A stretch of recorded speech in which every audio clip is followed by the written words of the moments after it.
scam whistleblower attorney Levi Baligod ang hamon ng Commission on Audit na maglabas ng ebidensya na tumanggap umano ng suhol ang ilang COA officials kaugnay ng pork barrel scam. Bandila mo, Caroline Bongkin. Commissioner o kahit na pangalanan ang commissioner at mga auditor na sangkot sa pork barrel scam at maglabas ng ebidensya. Ito ang hamon ni COA Commissioner Heidi Mendoza sa dating abogado ng mga whistleblower na si Attorney Levito Baligod. Sinabi ni Baligod, may isang commissioner at 4 na auditor na tumanggap ng suhol gaya ng mamahaling kotse at biyahe abroad mula sa mga mambabatas noong 2007 hanggang 2009. Kumpiyansa si Mendoza, wala sa mga nakaupong commissioner ang sangkot sa pork barrel scam. Noong Mayo lang na-appoint si Chairman Michael Aguinaldo.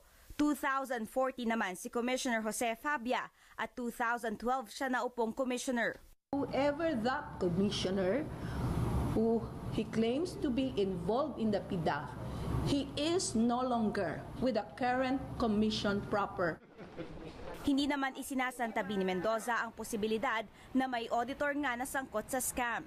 With regards to the auditors po, hindi ko po kayang sabihin with the same certainty. 8,000 mga tao ito, hindi ho maiiwasan.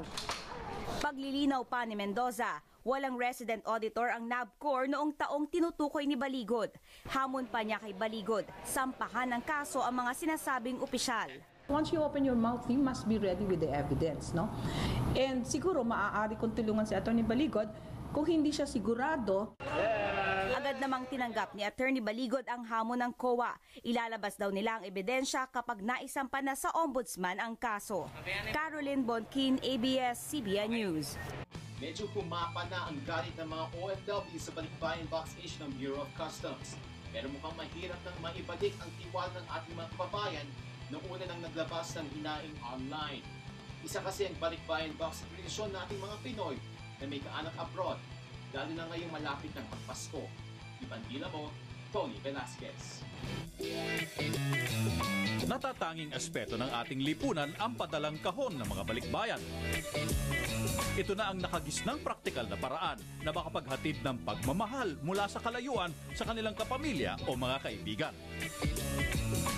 Sa bawat box ng balikbayan, sari-saring produkto ang nilalaman.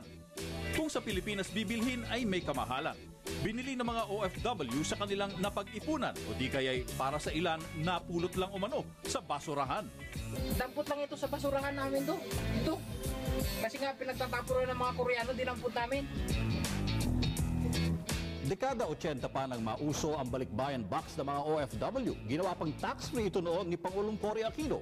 Pero kamakailan merong mga henyo sa gobyerno na naisip na kailangan munang pagbubuklatin ang mga ito para patawan ng buwis ng Customs Bureau. Kailangan umano itong gawin upang masawata ang smuggling. Pero mga OFW, nandilim ang paningin. Sa internet, nagbuhos ng damdamin at hinaing na ang pinadala sa kahon, taga-customs lang ang aangkin.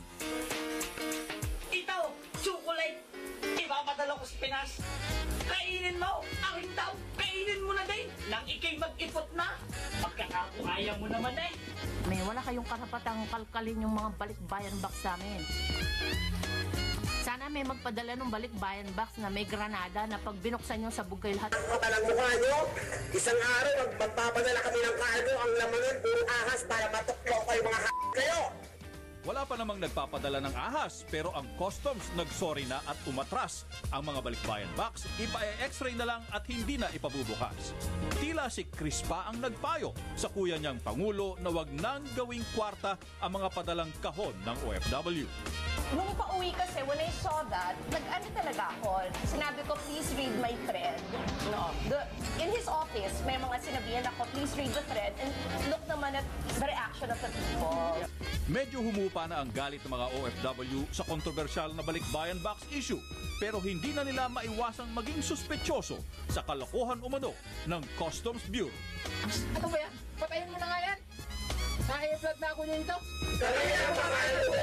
Tony Velasquez, ABS-CBN News. OFW na nag-ibo ng pera para Proud Banana Q winner at ngayon ay Grand Champion na ng The Voice Kids si Ella Limpa.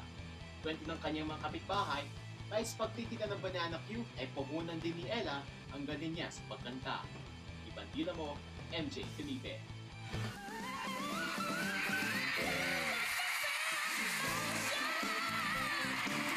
Mula sa simula ng kanyang journey sa The Voice Kids, hindi itinago ni Ella Nympha ang ikinabubuhay ng kanilang pamilya. Ulila na sa ama at kasambahay ang ina at sa murang edad ay tumutulong siya sa pagbebenta ng banana Q. Kay Aling Loretta, bumibili ng ilulutong saging ang mag-ina. Pag naluto na niya yung banana Q, nililibot na niya dito. Parang tumboy-tumboy siya na sinisigaw niya yung banana Q niya habang nilalako niya. Talagang may tono yung paglalako niya ng banana Q. Banana Q, gumaganon siya, ganon. Diskarte raw ito ni Ella para malakas ang benta. Pagka pinapakanta namin siya, inabutan namin kahit 5 pesos lang o 20. Kaya kanta ka nga yung birit. Nagulat sila ngayon. Kwento naman ni Mang Joey, 3 years old pa lang daw si Ella, madalas na siyang magpakitang gilas sa pagkanta. Tuwing Pasko o kaya may okasyon, may birthday, laging kumakanta sa amin. Hanggang sa madiscover siya ng isang voice coach sa karinderya ni Aling Menchi. Kumakain kasi yung coach nila dito, kumakain yun sa tanghali. Tapos si Ella nagtitinda ng banana Q dyan. Narinig nila bumirit, kumakanta. Tapos tinanong nila.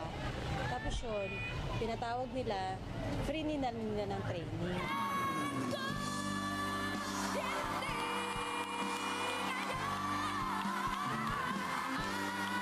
Ngayon, masaya ang mga kapitbahay ni Ella dahil abot kamay na niya ang kanyang pangarap. Panalangin nila na magpatuloy ang kinang ng kanyang nasimulang tagumpay. MJ Felipe, ABS-CBN News. At nagdaan naman po isang araw ng pagpabalita, balitang bahagi na ng ating kasaysayan. Sa ngalang pagmamalsak sa bayan, sa ilalim ng ating nag-iisang bandila.